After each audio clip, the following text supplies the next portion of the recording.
Greetings and salutations, everyone. I hope everyone is still doing well, and welcome to today's bonus upload. Before we jump into it, a couple links. As many of you know, I rely on Patreon, PayPal, channel membership, and the merch to help the channel to continue to grow and go. Links to Patreon, PayPal, and channel membership is in the description below. Merch displayed directly under the video. Also, Dogman Frightening Encounters, Volume 1 through 3, the audiobook versions. They were written and researched by Tom Lyons, narrated and produced by me, Jeff Nadolny. Those audiobooks are available on Audible, Amazon, and iTunes, links to which are also in the description as well. And finally, last but definitely not least, if you'd really like to help support the channel to continue to grow and go, simply subscribe. It doesn't cost you a cent. Click that like button, takes half a second. If you don't want to miss out on any of the informative uploads I put out daily, click that bell icon, and folks, please leave a comment. Why? Well, because all these things really do help the channel to continue to grow and go. And yes, folks, they definitely do matter. Now, everyone, I have taken far too much of your time. Let's jump into today's bonus, shall we? Alright, folks, normally the bonus is a little before now. Running a little late because of the total solar eclipse today. I did go up to where Tom Mezek disappeared, and I actually did catch some very strange things. I'll be putting that video together for tomorrow morning. Probably take me all night to get it together, but I did catch some weird things that we will talk about tomorrow during the upload. Anyway, just wanted to share that with you. I hope you guys, those of you who were in the path of the eclipse, got to witness it. It was very interesting, very kind of spiritual, if you ask me. So, with that being said, let's jump into this. First video clip we are going to watch is a person who is doing van life. They get bunched up in their sleeping bag, and after they're asleep for a little while, they're awakened by some very, very strange sounds. Check it out.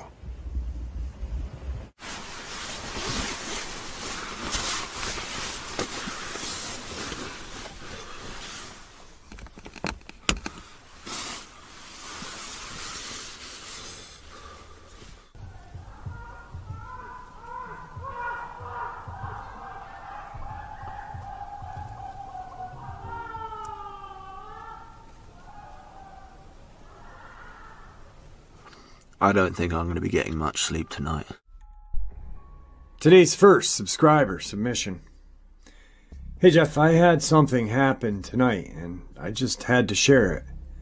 I called my son and talked to him, but he really couldn't talk much because he was driving home to Oklahoma from Idaho with my two granddaughters.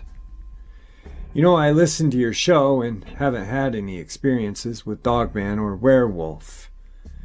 Here's what happened tonight. 9:12 Central Time. Oh, I can't really talk about it verbally at this point because it scared me so badly. I can't speak about it coherently. I'm at work, it's 9 p.m. and I drive around and check all the turbines to make sure the gates are closed so the cows don't get out.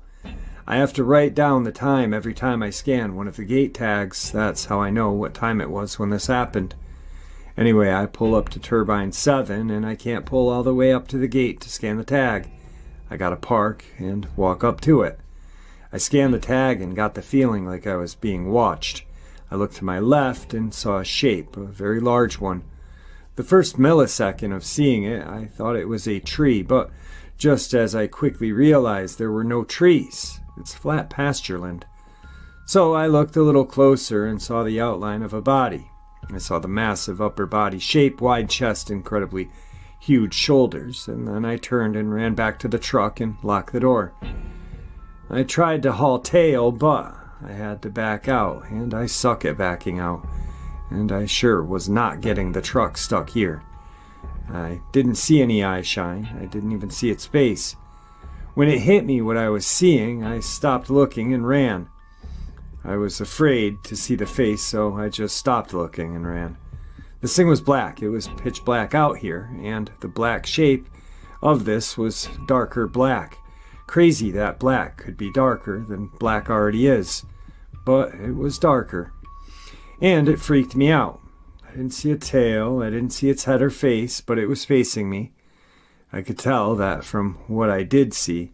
At best guess, I did see it was at least 7 to 8 feet tall, and I was maybe 30 yards from it. I didn't get off of work until 6 a.m. I'm locked inside the truck and wishing desperately that I was at home. I post at the maintenance yard, but drive once an hour to the substation. The turbines are all over the countryside out here. I have to check them once a night. Turbine 7 is the closest one to the maintenance yard, about a mile away. I saw that thing about a mile down the road from where I am right now, and it really terrifies me. I cannot stop shaking, and when I was trying to talk to my son, I was stuttering. Couldn't get words out. I cannot stop shaking, which is probably why my head hurts so bad right now. Part of me wanted to park the work truck and get in my truck and just drive home. Screw this job type thing. But I can't do that to my coworker. He would never get a day off because we are the only 2 officers that work out here. I just had to share this with you, hoping that telling it would calm my nerves, but so far it has not. I'm off for the next couple of nights. Probably gonna look at another job because I'm too scared to work out here now. Same sub, second email. Hey Jeff, I sent you a message about Brown Springs, Oklahoma a week or so ago. This one doesn't really have anything to do with Brown Springs, but it's stuff that has happened to me since I've been living in Oklahoma less than a year. I work as a surveillance officer at WinStar World Casino. I work from 3 to 11 p.m. I drove down the highway 77 on my route. It's a highway, but not a well-used one. Especially when I'm coming home. There are homes sporadically along the highway, but no streetlights. One night I saw this really large dog. It was white and on all fours. It was taller than a mailbox. I know this because it was near one. As I drove past it, it watched me. And as I got beyond it, I looked in my rear view, and it had turned and was still watching me. I honestly don't remember seeing any eye shine, but I was looking at its size. It gave me chills and set my nerves on end. When I got home, I was getting out of the truck to go inside, and panic took over. I ran to the door, fumbling with my keys. I had no idea why I felt like that, but I felt like I was going to get grabbed from behind if I did not get inside quickly. I need to explain that I live 15 miles north of WinStar, and I saw this dog about halfway home. Okay, anyway, the Love County Wildlife Management Area is really close to me as well. I smoke, but I don't smoke in my house. I go on the front porch. I live in a neighborhood, but I'm on the last street, and there is a pasture with 2 horses and a donkey across the street from me, and another pastureland beyond. Somewhere in another pasture are some cows. I hear them, but I haven't seen any. Back to the night I saw the dog. After that, I started getting scared when I went outside to smoke cigarettes. I don't know why. One night, I was on the phone with my son. He lives in Dallas, and we hear coyotes. They were loud, and they were very close. I call them coyotes, but my son told me to get back in the house because they didn't sound right, and he was afraid of me staying on the porch. I finally went in because he was almost panicked and kept telling him that they're just coyotes and wouldn't come on the property. His panicking finally made me go in. He is usually a calm person, and this is completely out of character for him. Then last week I'm on the front porch smoking again. It's midnight and I hear a cow being slaughtered. That's what it sounded like, and I wish I had not heard it. It was horrible, and it wouldn't leave my head. I've never heard such as a cow screaming, and I could hear the coyotes start up again. I heard the cow, moaning as the coyotes are going off, but then towards the end I heard something like a monkey and it freaked me out. Maybe it was the coyote call as it trailed off, I don't know. But I got up quickly and went back inside. I was so scared. I thought, man, if those coyotes took a cow down, I'm a lot smaller. It'd be a lot easier for them to take me out. My husband spends most of his time in Dallas because he works there. He was not here when this happened. When I told him, he said coyotes would not come after me and kind of blew it off. And because he blew my concern off so easily, I didn't tell him about whatever hit the outside of the house the night after the cow incident. I live in a pier and beam home, so it's elevated, and whatever hit the home made it shake. Again, I got scared and was too scared to move. I don't have any weapons. I don't have a problem with guns. I'm just not comfortable handling one myself. So I have nothing. A kitchen knife, that's it. All this is going back to that big white dog thing that watched me as I drove past. I'm now wondering if maybe that wasn't a dog, if it was a Dogman and it followed me home. I'm looking for another place to move to. I'm originally from Texas and thinking going back. Tonight's second Oklahoma Dogman subscriber submission. Hey Jeff, where do I start? My name is Jay and I live in Tulsa, Oklahoma. My encounter happened back in 2006. I was 17 going on 18 at the time. It was my ex, her brother, and I. It was in the summertime, I want to say around June. It was around 2:30 in the morning and we were just driving around all night since we didn't have anything to do.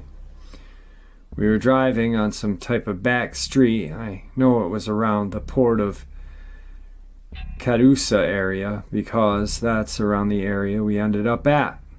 Well, enough with that. So, as we're driving on the street, there are no cars or any lighting around the area. I was driving and noticed on the right-hand side of the street a huge black animal. At the time, it seemed like a big black dog. The strangest part was it was keeping up to the speed right next to me. I was going at least 50. As I've seen that it started getting ahead of me, I turned on my brights where I saw this big type animal start turning into a human type man. As it shifted to a human form, it jumped and disappeared.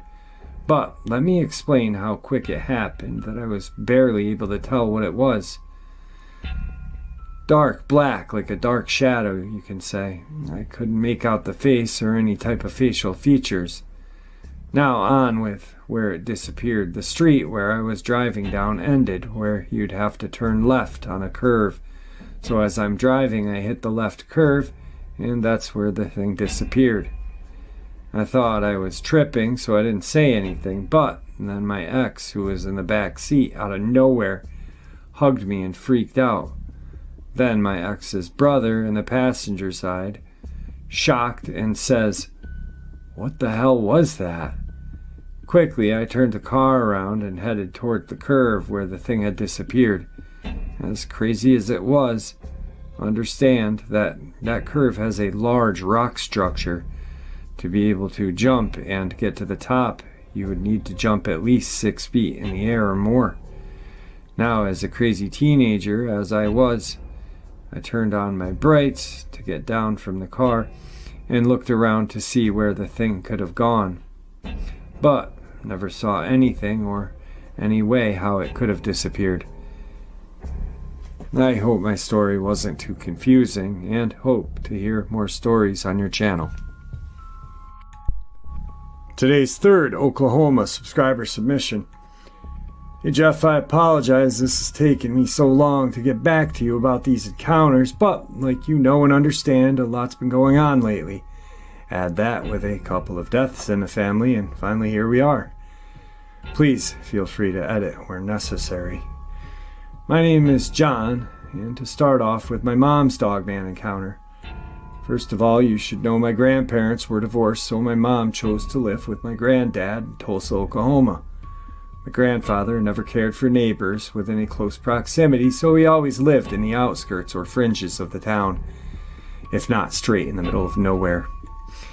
It was one summer while my mom was living with him in Tulsa that her stepsister, Linda, from my grandmother's new marriage, came to stay with my mom and my granddad for the summer. Well, one night, as my mom and Linda were getting ready for bed, they both got a very uneasy feeling that they could not shake. I remember my mom saying you could feel something very sinister, and just straight gave her the heebie-jeebies. Linda as well. They both decided to crawl into my mother's bed, and were still feeling utter despair and chilled to their core, asking each other what the feeling was about.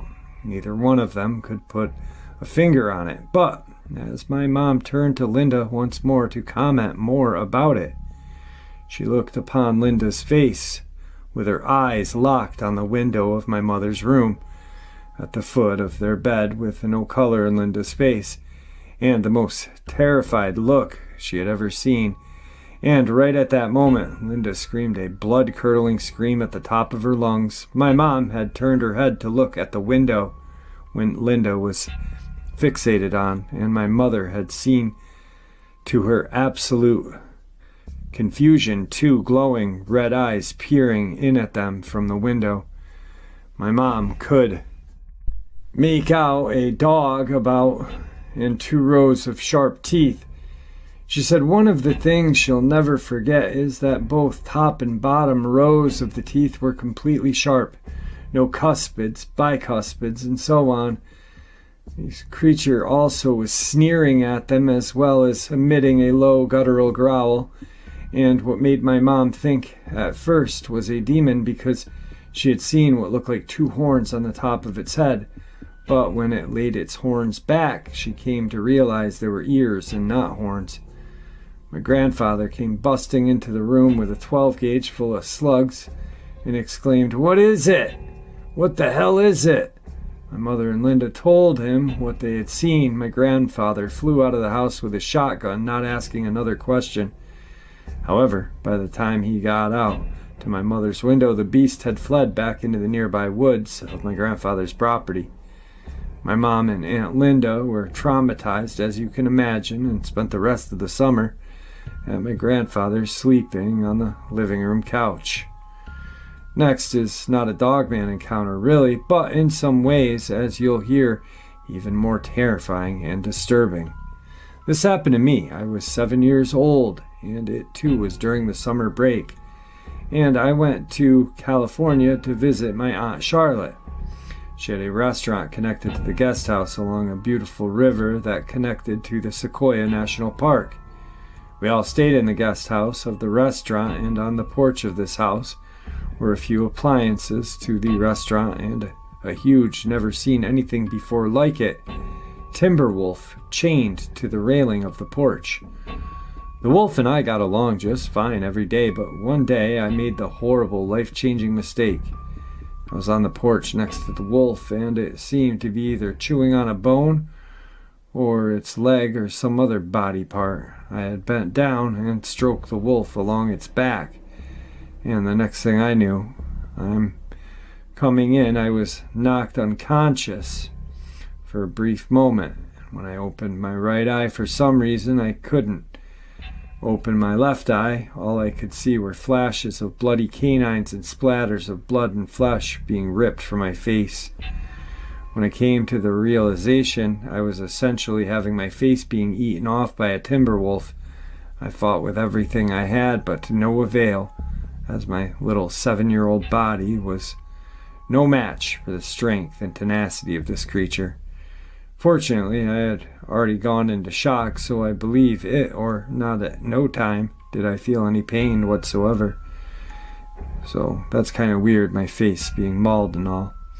The creature had me pinned up against 2x2 two CO2 tanks that belonged to the restaurant, and my sperm donor bio-dad heard the commotion, came outside along with my uncle, and beat the wolf off me. They picked me up and brought me inside the house, where I had taken a look at my mother, and the expression of horror on my mother's face, along with the plate she had dropped to the floor, told me I was in bad shape. Next to my mother was a hutch, and on the back was a tiled mirror where I got a good look at myself and I couldn't believe that it was me I was looking at. It was so surreal, like I was in a never-ending nightmare horror movie as one of the werewolf victims. But this was no special effects job I was looking at. It was my grotesque, disfigured, ripped-apart face. I couldn't even recognize myself. My bio dad rushed me to the hospital, where I had my face sewn back together. My left eye was swollen shut for about a month, and that whole time never knowing if it had gotten my eye as well. Honestly, it seemed the least of my worries at the time, so I never asked. For the next school year, I was horribly taunted, picked on, treated like a freak because of my disfigurement, and to add insult to injury, it happened to be the same year Al Pacino's Scarface came out in the theaters. You can guess what my name I had adopted that year obviously was. Finally, the following year, I was able to get reconstructive plastic surgery on my face, and after several months of rubbing cocoa butter on the scars, you could hardly tell I was mauled. But honestly, Jeff, at that time, what makes this particular mauling by this particular animal even more disturbing is that this timber wolf looks exactly like what has been described so many times by people who have encountered a Dogman describes.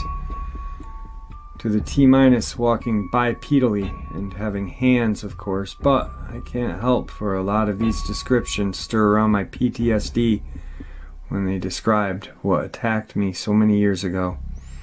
Thank you for your time and letting me send you my encounters. Your beloved subscriber and fan, John. Today's fourth subscriber Oklahoma submission. Hey Jeff, my friend said that's fine with him. He doesn't have any internet or anything. Doesn't own a computer. His name is A. He's 47 years old. This happened in spring of 2011 in northeastern Oklahoma. They call this area of Oklahoma Green Country. He doesn't want to give out the specific town name. I called to read him what my comment to make sure I didn't leave any important details out. He said that I pretty much got everything in the comment just as it happened. He wanted to add that since this sighting, he and his wife hear strange screams or howls sometimes behind the house towards where the sighting occurred. He automatically thinks of this thing, but yeah, he said, go ahead, you're welcome to share his story. A is one of the most trustworthy persons I have ever known. He said that he was walking from his house to the lake with his fishing pole and some worms. The lake is about a half a mile from his house. He said when he got to the top of the hill, about halfway to the lake, he says he had seen something moving in the brush down below at the bottom of the hill off to the side of the trail. He walks about 20 feet into the brush and bramble. Something black was moving the brush around. He stopped at the top of the hill and quietly knelt down to watch it, because he said he could tell it was big the way it was moving all the brush and bramble around. He said he watched that brush move for about a minute or two, getting small glimpses of a huge, black, hairy animal. His initial thought was black bear, but they are rare in this part of Oklahoma. I've lived in Oklahoma my entire life, and I've never seen a bear in the wild here, and neither has he. Anyway, he said he watched it move around in there for a few minutes, and he saw a rabbit dart across the trail coming from the other side of whatever this thing was. And he said that's when this thing tore through the bramble after the rabbit crossing the trail. He said this thing was on 2 feet running out of the brush after that rabbit. And when it hits the opening of the trail, he got a quick glance at it. And it went running off into the other side of the trail, hauling ass after that hare. Said it scared him how big and fast and strong the thing was, just ripping through all of that brush, small trees, breaking limbs off as it went right through it all. He said the clear glance of this thing was only a second or two, but it was enough to see that it was not a bear, and no normal creature. He said very clearly this thing was wolf-looking, running on its hind legs with very pointed ears. He noted the ears several times, saying they were very tall and pointy. It had its hands out in front of it while running, kind of hunched forward, long fingers, very dark black color. He said he estimates it to be about 7.5 to 8 feet tall. He said it was hunched forward, but if it stood straight up, it would be every bit of 8 feet. He listened to the smashing its way through the brush after that rabbit for a few seconds. After seeing it, he stood up, grabbed his fishing pole, and turned around, and quickly and quietly started for home. I asked him about the face, and he said he didn't get but a quick side view of the face, but he said it was undoubtedly a wolf head on a very tall, muscular man-type body. I believe every word this man has told me. Fished this spot his whole life, and he's never been back there after this. Thank you, Jeff, for sharing this. Tonight's 5th Dogman subscriber Oklahoma encounter.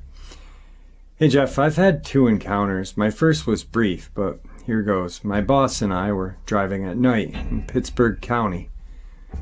We were going about 50 in a large tow truck and came upon a dead deer. Kneeling down by it was a huge black animal with pointed ears and huge white teeth. I told him to hit it, but by then we had passed it. My boss asked me, "Did you see that bear?" I said it had pointed ears. He looked over at me and said, "You don't know what's out in those woods." My second encounter, these things really like looking in windows. About 2 weeks after my first, I went outside to smoke a cigarette. My backyard's fenced in, but I heard something run from the back of my fence like it was leaning up against it. I didn't think anything about it. I thought maybe it was a deer, so I hollered at it, waving my hands to try to scare it away. Damn thing charged at me. It charged for about 30 feet and stopped 5 feet from the fence. I couldn't move, I was so scared. I kept watching it. Then all of a sudden I see the woods part and something about 4 feet high, big and bulky. Large, broad shoulders lift its head up. This head must have been massive because all I could see was the amber glowing eyes looking at me, and the distance between the eyes was unreal. It didn't growl, it didn't show any signs of hostility other than charge me, but I think it was my fault. I think when I yelled and tried to scare it away, it took it as a challenge. I just bowed my head and walked toward the house. It hung out around the house for 3 or 4 weeks in the same area. I could hear it behind my fence. I stopped throwing food over the back of the fence and it stopped coming. I think it kept hanging around there because I threw food over the back of the fence. And it'll be about 60 to 70 feet from me. It wouldn't growl. It never attacked my little dogs, but my little dogs did not like going out there. They would cower. They didn't want to go. I think this must have been a juvenile because it didn't seem mean. I even thought about trying to feed it and get close enough to touch it, but then I thought, that's crazy. I'm not scared of death, but why invite it? Tonight's final Oklahoma subscriber submission. I was moving my belongings across the state and had just gotten pulled over in Krebs, Oklahoma. Speed trap worth avoiding for anyone who doesn't know. Great Italian food also. Anyway, I share that because it's the only time I got pulled over and got a ticket, so that date is my first Sasquatch sighting, and I don't even know what date it happened. It's around 3 in the morning. I had my puppy in the car. I was tired and anxious about arriving at our cabin near the Talimena Drive, about another 45 minutes away. So I was not super happy with the officer who pulled me over and gave me a ticket, considering there was no one on the road, and I didn't even notice the speed limit sign, and had been looking to make sure I wasn't speeding. By the time I got to my driveway, which is unmarked and surrounded by trees on the mountain highway, I was surprised I could even find it. It's a pretty steep slope with loose gravel and narrows as it crosses the Wet Wither Creek. This is shrouded in trees. Now, I have to tell myself here to give you some idea how terrifying this place has been at times. It feels like the darkness wants to swallow you, or at least reach out and grab you and tear you to shreds. So many nights I have actually climbed out my sunroof with a flashlight, checked all around as thoroughly as possible before climbing down and unlocking the gate. With a wooden log fence on either side, it's difficult to get back into the car in a hurry. I was on the edge and hyper-vigilant most nights. There's no security lights. I don't like having those lights and wish they hadn't ruined the night sky with their stupid phone towers blinking nonstop. For a while, the newest one was literally a strobe light. Tell me that's not scary. We had a pair of mountain lions that frequented the property. Yes, a pair, perhaps a mother and an adolescent cub. And they liked being on the roof of the cabin and crossed paths with me twice. We have wolves, coyotes, mama bears with cubs, all kinds of critters. Interesting thing happened as I got there this particular early AM. I used the door, unlocked the gate with no problem, and was stunned by the thing I saw. Not even 5 yards away, I saw what appeared to be very much like a gorilla standing upright with long, shiny black hair reflecting my car brights. He was bothered and calm as he walked across from the fruit trees to the left, very muscular like King Kong. I watched in utter amazement as to what I was seeing, 100% believing without a question. Yeah, Bigfoot is real, and that is flesh and blood creature. In fact, this guy looked more like a gorilla than expected. It did not take him many strides before he vanished, before even reaching the creek on the far side. He was easily over 9 feet tall. I felt calm, unthreatened. It was an oddly comforting moment for me as a single mom alone in the woods where people go missing, and most believe it's these meth cook operations to blame. I was later considering that he was distracting me and leading me away from his family. I knew for a fact there were 3 from my first overnight visit to the cabin.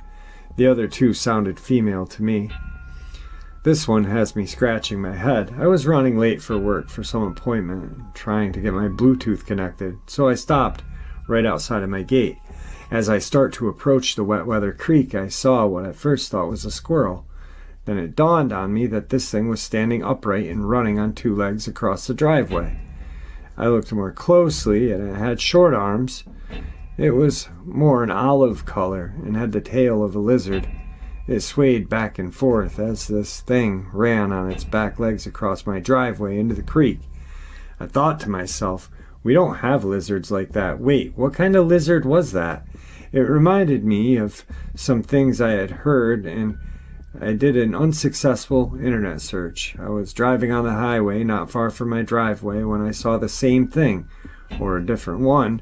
Again, my first thought was squirrel, but I went through the same process. That thing could take pretty long strides and never seemed too terribly fast for me to be able to see it all that well. And the tail, it swayed behind it, and something else. The head made me think of a dinosaur. After I saw this a second time, I actually asked my friend, who is a real estate agent and walks all these rural properties, to photograph, if he would keep his eye open and try to get it on camera. He has photographed little squatches in the trees on his family's property before.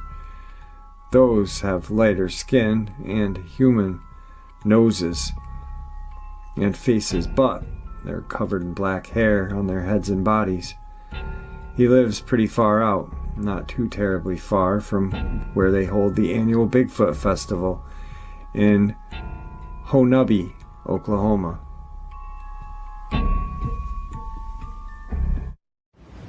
Alright guys, tonight's final video clip is what appears to be a predator-like creature. It is clearly blending into the background, and then it appears to chase the people who are filming it.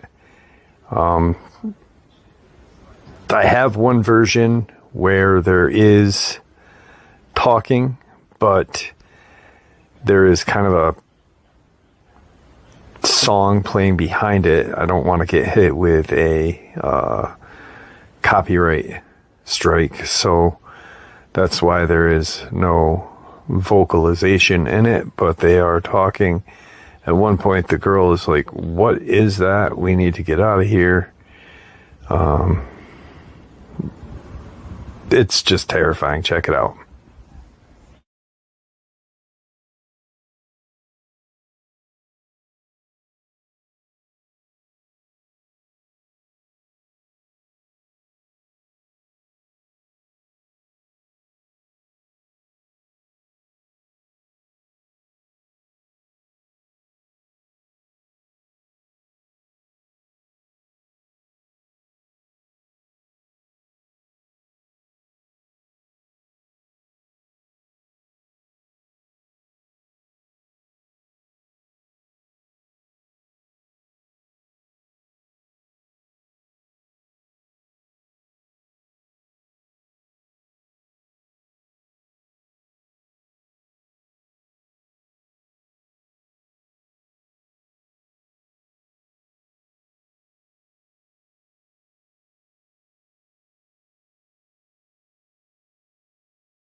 Alright guys, I hope you all enjoyed this bonus as much as I enjoyed sharing it with you. I'd like to thank you all for supporting the channel. Your support is what makes this channel continue to grow and go, and also what makes it a place for people to want to share their experiences, ideas, and theories without judgment and ridicule, simply treated with the respect and kindness they deserve. That is all because of you guys, the community you have created in the comment section. Everyone, please stay safe, happy, healthy, and ever vigilant, keeping an eye on our children, pets, family, and friends.